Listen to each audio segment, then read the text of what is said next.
Today is Sunday, October the 25th, 2015. We're going to tell the truth and shame the devil. We're going to talk about America's prison industry, which is implicated by Hillary Clinton's husband, Bill Clinton, with the 1994 Crimes Bill, and Congressman Cummings for selling out our black community here in Baltimore. This Congressman Cummings' office, all right? 2015, before the riots, all right? This is Congressman Cummings, and this issue was about the prison industry. It was about America's cash cow. That's the subpoena. That's a subpoena for Baltimore County to get my truck, my computer, and my property back. See that? Dates, times? That's Senator Cardin's office. Senator Mikulski's office. Because I was making a documentary about the politics in the state of Maryland. The play politics in the state of Maryland. And this is part of the material that they took from me on February the 7th, 2011. The movie was about Governor O'Malley and the Democratic Party in Maryland and how you don't defend blacks' rights. This is about Governor O'Malley and the Democratic Party. I contacted Congressman Cummings on numerous occasions while I was in jail. My diary is going to reflect that, and inmates and the guards will tell you about the letters. Congressman Cummings refused to help me every step of the way, and it's just that simple. Everything here is timed and dated. I'm in denial. Yeah, you in denial about a lot of stuff. And like I said, I contacted each and every one of y'all. I went city, county, state, and federal levels. I did a Dutch, I'm going to do to each and every one of y'all. Like Larry Craig, the toe tapping fag. You know what I'm saying? I'm going to put each and every one of y'all's face on that toilet when I got to go to the bathroom in the morning. I went to each one of y'all's offices. Each one of your offices, I stopped in there, I videotaped it, I got your business cards, and I put them cards on them toilets. It was about the prison industry. That's the Republican and the Democratic cash cow. It's legalized slavery in America. Mass incarceration. I'm going to flush. I'm going to flush. And I use the toilet to get my message out. The Republican Party going to get tired of me because, see, I'm a registered Republican. I'm a black Republican, and you ain't treating me right. I'm a black Republican.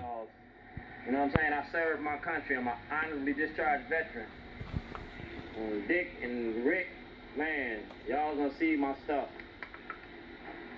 Each and every one of y'all going to be on my toilet because y'all left me in jail. And I wouldn't have get more detainees. I was making a documentary about racism, and I gave you a minority report. You want minorities in your party, then you better treat them better than you treated me. Well, I'm going to give you a menu board. See that? I traded drugs. I used to sell drugs. I used to sell nickel bags. I trade nickel bags for $6 sandwiches, and I pay taxes. And you see the kind of money I make. I'm a legitimate businessman. I traded cocaine for pit beef. I traded heroin for turkey. I traded sandwiches for drugs, and I changed my life and my lifestyle. You want to talk about who knows? Everybody knows. Nobody knows my sorrow. Mayor O'Malley, you know my sorrow.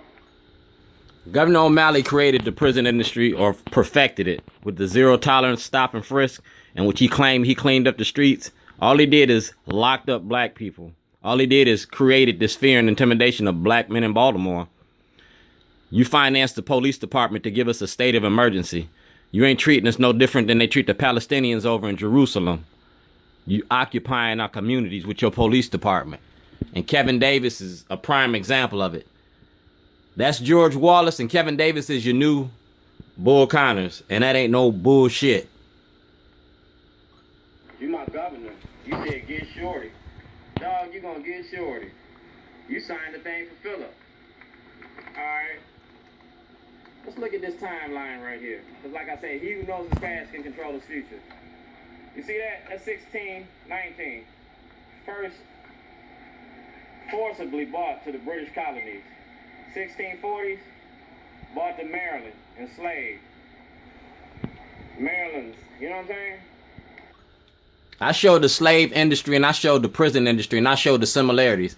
I showed you Dred Scott's where blacks have no rights in America and which white people have to respect. And Congressman Cummings is in the middle of this. Hillary Clinton is in the middle of this. You talking about Benghazi? Let's talk about democracy here in Baltimore. Because I don't want y'all to get it twisted. This was about racism in America. And I just showing you your past. I'm showing you your past. He who knows his past can control his future. I'm giving you Black history in December, in November. I'm showing you something that you should be thankful for. I'm not a terrorist. I gave you Black history. I showed you Dred Scott. I put them toilets in front of the Towson Courthouse in Black History Month. It was about Governor O'Malley, Schellenberger, and about taking property from black people illegally from your government. You locked me up for telling the truth, but you can't lock up the truth. And we're going to put more toilets out. I'm working on Elijah Cummings now. I'm just enlightening you with the truth, and you don't like your past.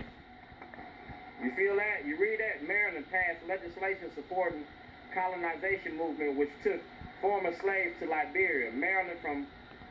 All right? That's what I'm trying to do right there.